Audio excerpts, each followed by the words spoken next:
పరిశుద్ధ గ్రంథం 2వ సమూయేలు 24వ అధ్యాయం 14వ వచనాన్ని మనం చదువుకుందాం. 2వ సమూయేలు 24వ అధ్యాయం 14వ వచనం. అందుకు దావీదు, నాకు ఏమి తోచుచున్నది, గొప్ప చిక్కులలో నేనుంటున్నాను. యెహోవా బహువాత్సల్యము గలవాడు గనుక మనుష్యుని చేతిలో పడకుండా యెహోవా చేతిలోనే పడుదునుగాక అని గాదుతో అనెను. ఈ వాక్యంలో మనం చూడగలిగితే దావీదు నాకేమియో తోచకున్నది, నేను గొప్ప చిక్కులలో ఉన్నాను. దావీదు జీవితంలో చూస్తే తనకొచ్చినటువంటి చిక్కులు సామాన్యమైనటువంటివి కాదు. ఇటువంటి చిక్కులు దావీదుకు వచ్చినప్పుడు ఒక సరైనటువంటి మార్గము తనకు దొరకలేని పరిస్థితులలో నాకేమి కానీ తోచకుండా ఉంటున్నది, నేనేం చెయ్యాలో నాకు అర్థం కావడము లేదు అని అక్కడ దావీదు సతమతమైపోతూ ఉంటున్నాడు. ఇలా సతమతమైపోతూ ఉన్న దావీదే దేవునిని జ్ఞాపకము తెచ్చుకుని, దేవాతి దేవుడు బహువాత్సల్యత కలిగినటువంటి దేవుడు అనగా దేవుడు వాత్సల్యత కలిగినటువంటి వాడు.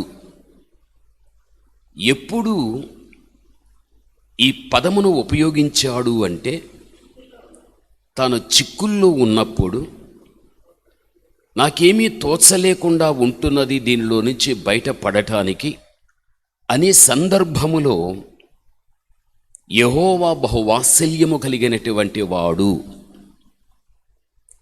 అనగా దావీదుకు తెలుసు దేవుడు ఎంతో వాత్సల్యత కలిగినటువంటి వాడు అని.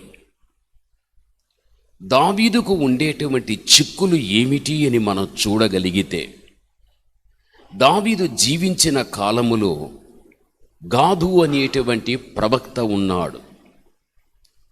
ఆ ప్రవక్తను దేవుడే దావీదు దగ్గరికి పంపించగలిగాడు. పంపించి దేవుడు ఏది చెప్పమన్నాడో గాదు దావీదుకు అదే చెప్పాడు.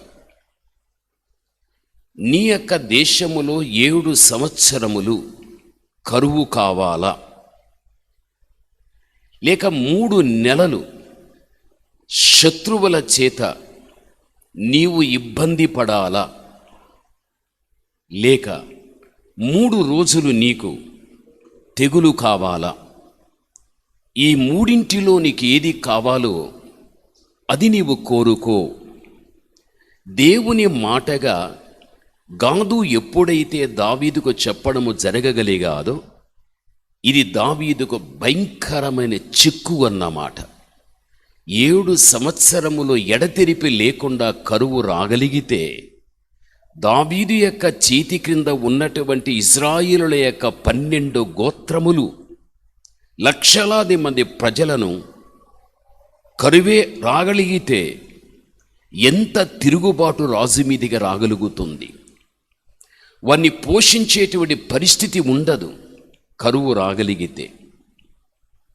ఒకవేళ శత్రువులే మీద పడగలిగితే తమ గమ్యములు వదిలిపెట్టి ప్రాణాన్ని గుప్పెట్లో పెట్టుకొని పారిపోయే పరిస్థితి, ఎక్కడికి వెళ్ళాలో అర్థం కాలేని పరిస్థితి, అసలుకు ఊహించుకుంటేనే భయం. చిట్ట చివరికి 3 రోజులు తెగుళ్ళు. ప్రభునందు ప్రిమినటువంటి వాళ్ళ, ఈ మూడింటిలో ఏది కావాలో నువ్వు కోరుకో, నీవు కోరుకున్నదే నీకు జరుగుతుంది అని. ఇది దావీదుకు భయంకరమైనటువంటి చిక్కు. ఎందుకింత భయంకరమైన పరీక్ష దావీదుకు రావలసి వచ్చింది అంటే, తన యొక్క పరిపాలన కింద ఉన్నటువంటి ప్రజలను మొత్తము ఎంతమంది ఉన్నారో లెక్క పెట్టుకుని ఆ లెక్క తాను తెలుసుకున్నాడు. తన చేతి క్రింద ఇన్ని లక్షల మంది ప్రజలు ఉంటున్నారా అని కొంచెము తాను గర్వపడ్డాడు. అప్పటి వరకు దేవుని మీద దృష్టి మనస్సు పెట్టుకున్నవాడు.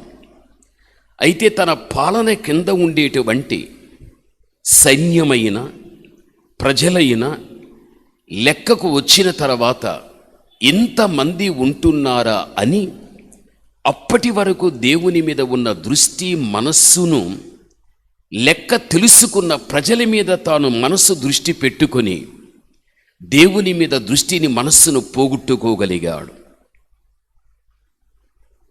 ఇది దావీదు చేసినటువంటి పెద్ద తప్పితం. అది ఈ రోజుల్లో కూడా చాలామంది వ్యక్తులు మనం చూడగలిగితే దేవునిని ప్రక్కన పెట్టి నాకింత ధనముంది, నాకు ఇంత ఆస్తి ఉంది, నాకింత స్థాన బలముంది అంటే భూమి మీద మానవుడు ఏదైతే గాన తన యొక్క స్వయం కృషితో కానీ లేక వేరొక విధంగా కానీ తాను ఏ యొక్క సాంపాద్యాన్ని సమకూర్చుకుని ఉంచుకోవడం జరుగుతుందో దానిని చూస్తూ మనుషుడు గర్వపడుతూ ఉంటాడు. ఇక ఆ వ్యక్తికి దేవుని మీద దృష్టి ఉండదు, దేవుని మీద మనస్సు ఉండదు. నాకు బలంగా ఉండేటువంటి ఆధారాలు ఇవయ్యి ఉంటున్నాయి అని వాటి మీదనే మనుష్యుడు దృష్టి పెట్టుకుని గర్వపడిపోతూ ఉంటాడు. ఇది లోకములో ప్రతి వ్యక్తిలో కూడా జరుగుచూ ఉన్న విషయం ఇది. అయితే దావీదు అక్కడ తన యొక్క సైన్య బలమైన ప్రజాబలమైన ఎంత ఉందో తెలుసుకుని అతడు ఎప్పుడైతే గర్వపడి దేవుని మీద ఉన్న దృష్టిని పోగొట్టుకోవడం జరగగలిగాదో ఇక వెంటనే అతనికి 3 దేవుడు చెప్పడం చూస్తూ ఉంటున్నాం. వీటిలో ఏది కావాలో కోరుకో. ఇది దావీదు యొక్క జీవితంలో చూడగలిగితే చిక్కే. ఏం చేయాలో తనకు అర్థం కాలేదు అసలుకి. ఆ సమయములో దేవా నీవు బహు వాత్సల్యత కలిగినటువంటి వాడివి, అదేదో నీ చేతిలోనే నేను పడగలుగుతా, ఇతరుల చేతిలో నేను ఎందుకు పడాలి అని ఎంతగా తనలో పరివర్తన కలిగి తన్ను తానుగా దీనుడైపోయి ఆయన వాత్సల్యత కోసం దావీదు కనిపెడుతూ ఎదురు చూస్తూ ఉన్నట్లుగా వాక్యంలో మనం చూస్తూ ఉంటున్నాం. దేవుని యొక్క బిడలైన మన యొక్క జీవితంలో దేవుని యొక్క కనికరం అనగా వాత్సల్యత, దాని సరైన నిర్వచనంగా మనము ఉపయోగించే మరో పదం ఏమిటి అంటే కనికరము లేక ఆయన కరుణ. నిజమే, లోకములో మనం ఉంటున్నాం. అయితే లోకములో మనుష్యుల దగ్గర మనకు దొరకని కనికరం ఎవరి దగ్గర దొరుకుతుంది? ఒకే ఒక దేవుని దగ్గర మాత్రమే మనకు దొరుకుతుంది, ఇంకెక్కడ దొరకదు. ఈ రోజుల్లో మనుష్యుడు దేవునికి ఇష్టంగా జీవించినా, ఒకవేళ దేవునికి వాని జీవితం కష్టంగా ఉండినా, దేవుని యొక్క కనికరం మాత్రం ప్రతి వ్యక్తి మీద ఉండడం ఇది వాస్తవం.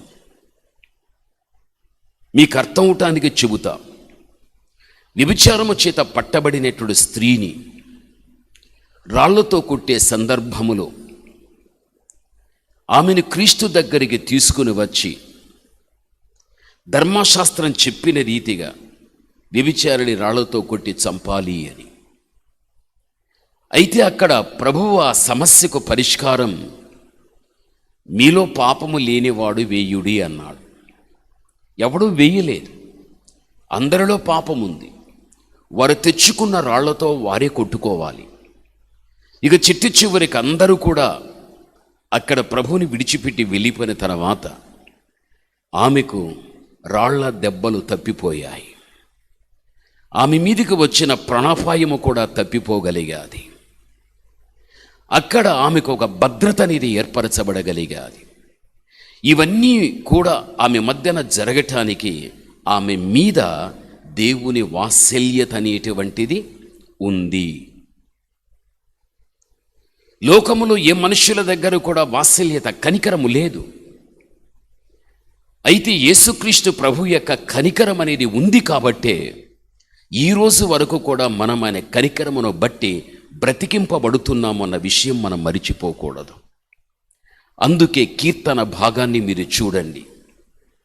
దేవుని యొక్క కనికరం మన మీదికి వచ్చినంత వరకు కూడా మన కన్నులు ఆయన మీద ఉండాలి అని కీర్తన 123:2 మనకు వ్రాయబడి ఉంది.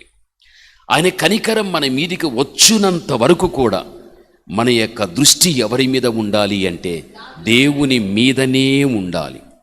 లోకములో ఎక్కడ కానీ మనుషుల దగ్గర కనికరం వస్తుందని మనం ఎదురు చూచినా, ఎక్కడ కానీ మనుషుల దగ్గర కనికరము దొరకదు. మనకు కనికరము దొరికేటువంటి దేవుని దగ్గరే మనము కనిపెట్టి భూమి మీద ఉన్నంత వరకు కూడా ఆయన మీదనే మన యొక్క దృష్టి, మనస్సు మనం పెట్టుకోవాలి. బైబిలు గ్రంథంలో యేసుక్రీస్తు ప్రభుల వారు భూమి మీద ఉన్నప్పుడు ఎంతమందిని ఆయన కనికరించాడో, ఎంతమందిని ప్రేమించాడో, ఎంతమంది ఎడల దేవుడు తన దయను చూపించగలిగాడో అసలుకు మనం వర్ణించలేం. అటువంటి వాత్సల్యత కలిగినటువంటి ఆ దేవాతి దేవుని వాత్సల్యత ఆయన బిడలమైనటువంటి మన మీద అది ఎంతో గొప్పదిగా ఉంది అనే విషయం మనము మరిచిపోకూడదు. అందుకే భక్తుడైన దావీదు యొక్క జీవితములో ఎన్ని చిక్కుల్లో తాను ఉన్నప్పటికీ కూడా ఆయన వాత్సల్యత బహు గొప్పది అని తాను జ్ఞాపకానికి అక్కడ తెచ్చుకుంటున్నాడు. అంటే దావీదు మీద దేవుని యొక్క కనికరం అనేది తప్పనిసరిగా ఉంటుంది అని గ్రహించిన వ్యక్తి, విశ్వసించిన వ్యక్తి అనేక పర్యాయములు దేవుని కనికరమును దావీదు పొందుకోగలిగాడు. ఈరోజు మనం కూడా నన్నెవరూ ప్రేమించలేదే, నన్నెవరూ కనికరించలేదే, నన్నెవరూ పట్టించుకోలేదే, నేనేదో ఒక అనాథిలాగా ఒక ఒంటరిగా నేను ఉంటున్నాను, అనేకమైన చిక్కులు నన్ను పట్టుకోగలిగాయి. నా జీవితంలో ఎక్కడ కూడా పూర్తిగా ద్వారాలన్నీ కూడా ముయ్యబడిపోయాయే, ఎటు వెళ్ళాలో తోచలేని పరిస్థితుల్లో నేను ఉంటున్నాను. ఇటువంటివి మన జీవితంలో కూడా మనకి ఎదురైనప్పుడు మనం మన దేవుని జ్ఞాపకానికి తెచ్చుకుని ఈ పరిస్థితుల్లో కూడా దేవుని యొక్క వాత్సల్యత బహు గొప్పది అనే కనికరము నాకు దొరుకుతుంది అని ఎప్పుడు మనం విశ్వసించడం అనేది జరగగలుగుతుందో తప్పనిసరిగా ఆయన కనికరము ద్వారానే మనము కాపాడబడుతూ మన భవిష్యత్తును నడిపించుకోగలుగుతాం. బైబిల్లో మీరు చూడండి, కీర్తన 86వ అధ్యాయం 13వ వచనాన్ని మనము చూడగలిగితే, ప్రభువా నా దేవా, చూడండి, నా ఎడల నీవు చూపిన కృప అధికమైనది, పాతాళ అగాధము నుండి నా ప్రాణాన్ని నీవు తప్పించి ఉంటున్నావు అని ఇక్కడ మనకు చెప్పబడుచు ఉంటున్నది. ఇక్కడ ఆయన కృప చాలా గొప్పది. అందుకే ఇక్కడ నీ కృప అధికమైనది, పాతాళపు యొక్క అగాధములో నుండి నా ప్రాణాన్ని నీవు తప్పించి ఉన్నావు. నిజమే, మానవుడు మంచి చేసి చచ్చిపోతే మోక్షం, మానవుడు పాపం చేసి చచ్చిపోతే నరకం. అయితే దేవుని యొక్క కృప మన మీద ఉండుటను బట్టి మనలను దేవుడు పాప బంధకములలో నుండి దేవుడు మనల్ని విడిపించి ఈ రోజున ఒక మంచిలో స్వతంత్రులుగా జీవించటానికి దేవుడు కృప దయచేశాడు. ఈ మంచి నీలో నాలో ఉండుటను బట్టే ఈ రోజున మనం పాతాళానికి వెళ్ళకుండా, అక్కడ నిత్య నరకాగ్నికి మనం వెళ్ళకుండా మనము తప్పింపబడి మన పరమునకు వెళ్ళేటువంటి ఆ కృపను దేవుడు మన పట్ల చూపగలిగాడు అంటే మన మీద ఆయన కృప ఎంత అధికంగా ఉంటున్నదో ఒక్కసారి మనం ఆలోచించవలసిన వ్యక్తులమై ఉంటున్నాం. ఈ కృప అనేటువంటిది ఏ అర్హత లేనటువంటి వాడు పొందుకునేటువంటిదే దేవుని యొక్క కృప. నిజముగా మనం ఏ అర్హత లేనటువంటి వారం మన జీవితాన్ని గురించి మనం ఆలోచించగలిగితే మన పూర్వ దినాల నుంచి ఈరోజు వరకు కూడా నిజంగా నాకు ఏ అర్హత లేదు, నాలో ఏ మంచి లేదు, అయినను ఆయన కృప నా మీద ఉంటున్నది. అర్హత లేనటువంటి ప్రతి ఒక్క వ్యక్తి కూడా ఆయన కృపను పొందుకున్నటువంటి వ్యక్తులే. ఈరోజు మనం కూడా అదే జాబితాకి మనం రావడం అనేది జరుగుతుంది, బైబిల్ చెబుతూ ఉంది. కాబట్టి ఆయన కృప నా మీద మీ మీద లేకపోతే ఈరోజు మన జీవితంలో మనము ఎక్కడ ఉండే వారము అస్సలకు మనకే తెలియదు.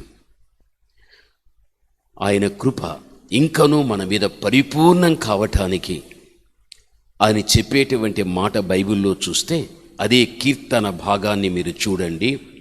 103వ అధ్యాయం 10-11 మనం చదువుకుందాం. కీర్తన 103, 10-11. మన పాపములను బట్టి మనకు ప్రతీకారం చెయ్యలేదు, మన దోషాన్ని బట్టి మనకు ప్రతిఫలము ఇయ్యలేదు. భూమి కంటే ఆకాశం ఎంత ఉన్నతంగా ఉందో దేవుని యందు భయము భక్తి కలిగిన వారి ఆయన కృప అంత అధికంగా ఉంటున్నది. వాక్యములో మనం చూడగలిగినట్లయితే భూమి మీద పాపం చేసినటువంటి వాడు ఎవడైనా ఉండనిగాక, పాపం చేసిన వాని మీద దేవుడు ఎక్కడైనా ప్రతీకారాన్ని తీర్చుకున్నాడా? లేదు. యేసుక్రీస్తు ప్రభుల వారు లోకానికి వచ్చిన తర్వాత ఆయన తనతో పాటు కృప తీసుకుని వచ్చాడు. ఎంతోమంది పాపులు తనకెదురు పడ్డారు, ఎంతోమంది పాపుల దగ్గరికి వెళ్ళగలిగాడు. వారిలో ఉన్న పాపాన్ని కనుగొన్నటువంటి దేవుడు అక్కడికక్కడే తీర్పు తీర్చి నీ పాపాన్ని బట్టి ఇది నీకు ప్రతీకారం ఇలాగ ఉంటుందని ఎవరిని కానీ శిక్షించి శపించినట్లుగా మనకు కనబడదు. అందుకే ఆయన అంటున్నాడు, మీ పాపం మీ దోషాన్ని బట్టి నేను ప్రతిఫలం ఇవ్వలేదు, ప్రతీకారం నేను తీర్చుకోలేదు. ఎందుకు అంటే అర్హత లేనటువంటి వారి మీద దేవుడు ఏది చూపాడు?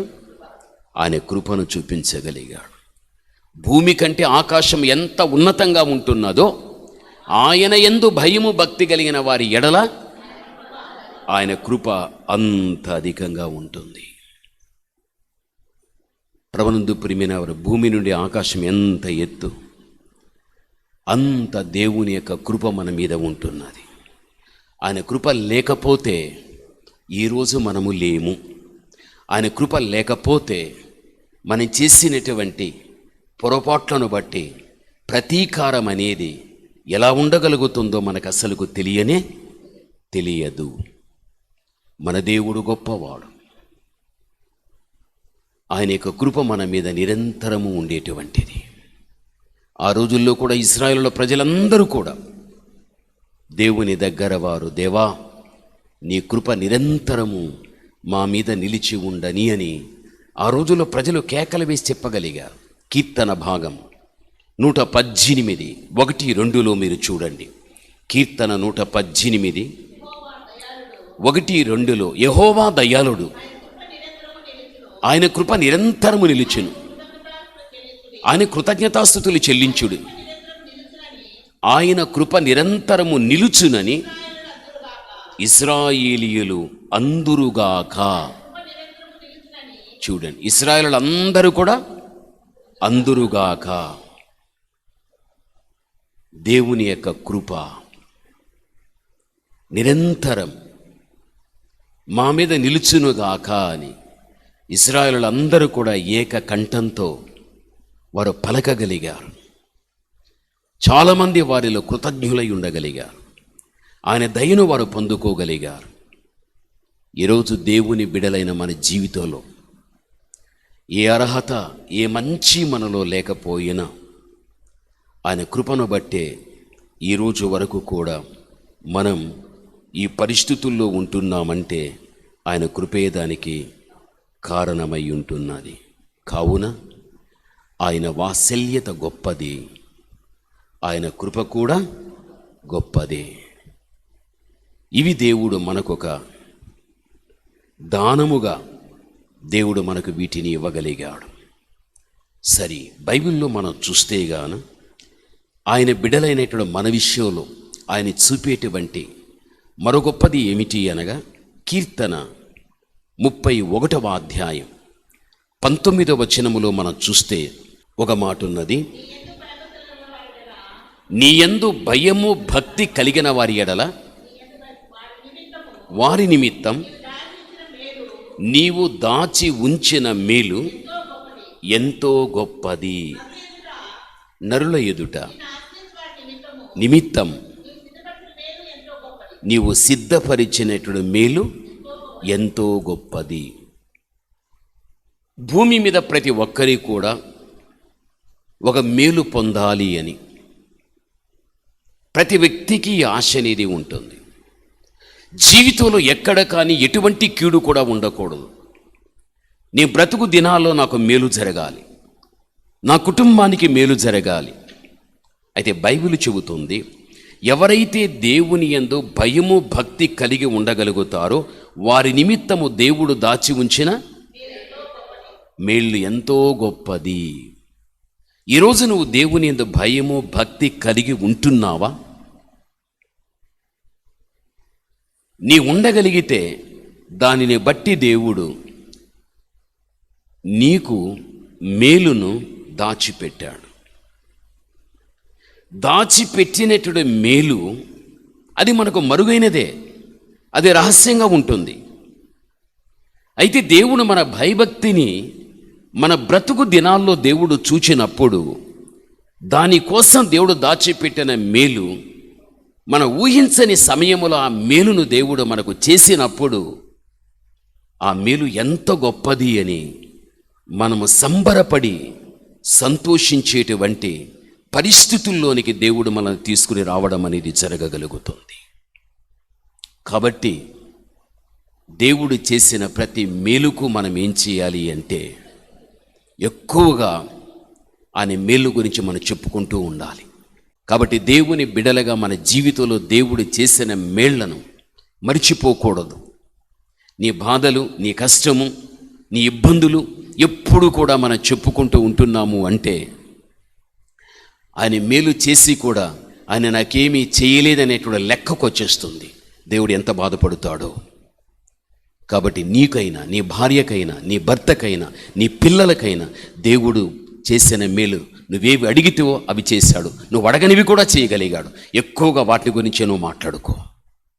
నీకు వచ్చిన బాధలు, కష్టాల గురించి, సాతానుడు ఈ విధంగా నేను ఇబ్బంది పెట్టాడు అని ఎక్కువగా జ్ఞాపకం తెచ్చుకుంటూ ఎక్కువగా వాటి గురించి చెప్పుకుంటూ ఉంటే వానికి వచ్చేస్తూ ఉంటుంది ఘనత. వానెప్పుడు కూడా నీ పాదాల కింద పెట్టి తొక్కుతూనే ఉండు. నీ దేవుడు నీకు చేసిన మేల గురించి నువ్వు చెబుతూనే ఉండు. దేవుడిని వెక్కలింత శిఖరం మీదికి దేవుడు ఎక్కించగలుగుతాడు. కాబట్టి నీ చిక్కుల్లో దేవుని వాత్సల్యత ఉంటున్నది. అర్హత లేని మన జీవితంలో ఆయన కృప మనకుంటూ ఉన్నది. ఆయన యందు భయభక్తి కలిగిన మన జీవితానికి ఆయన మేళ్ళు మన విషయంలో గొప్పవిగా ఉంటున్నాయి. ఇది జీవితంలోనూ మర్చిపోవద్దు.